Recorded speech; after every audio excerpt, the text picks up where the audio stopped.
বন্ধুরা, এই গরমের সময় আমরা তো বিভিন্ন রকমের ফলের আইসক্রিম দোকান থেকে কিনে খেয়ে থাকি। তো এই বিভিন্ন রকমের ফলের আইসক্রিম যখন আমরা দোকান থেকে কিনে খেয়ে থাকি, সেই ফল দিয়েই যদি বাড়িতেই খুব সহজভাবে আইসক্রিম বানানো যায়, তো চলো আজকে আমি তরমুজ দিয়ে খুব সহজভাবে বাড়িতেই আইসক্রিমটা কীভাবে তৈরি করছি তোমাদের একবার বলে নিই। প্রথমত একটা তরমুজকে আমি কেটে নিয়েছিলাম টুকরো টুকরো করে, সেই মিক্সির বাটিতে তরমুজটাকে ঘুরিয়ে নিয়ে এখন আমি নিয়ে চলে এসেছি ছেঁকনি দিয়ে খুব সুন্দর করে ছেঁকে এর ভেতর দিয়ে দিলাম এখন বিট নুন, জল জিরা আর একটু চিনির গুঁড়ো দিয়ে খুব সুন্দর করে মিশিয়ে নিয়েছি। আগের দিন মিশো থেকে আমি এই আইসক্রিমের কাপগুলো অর্ডার করেছিলাম, সেই কাপগুলোর মধ্যে কিন্তু আজকে আমি আইসক্রিমটাকে জমাতে দেবো।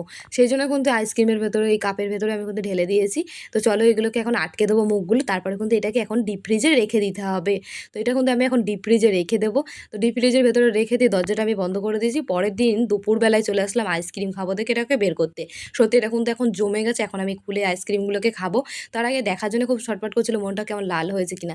সত্যি সত্যি তরমুজের থেকেও কিন্তু বেশি লাল হয়েছে, যতটা ছিল না তার থেকেও বেশি লাল হয়েছে। দেখতে তো খুবই ভালো লাগছে, খেতেও নিশ্চয়ই খুব টেস্টি হবে। তো প্রথম আইসক্রিমটা দিয়ে দিলাম আমার বোনের হাতে, তারপরে আমি একটুখানি খেয়ে দেখছিলাম, সত্যি খুবই ভালো লাগছে খেতে।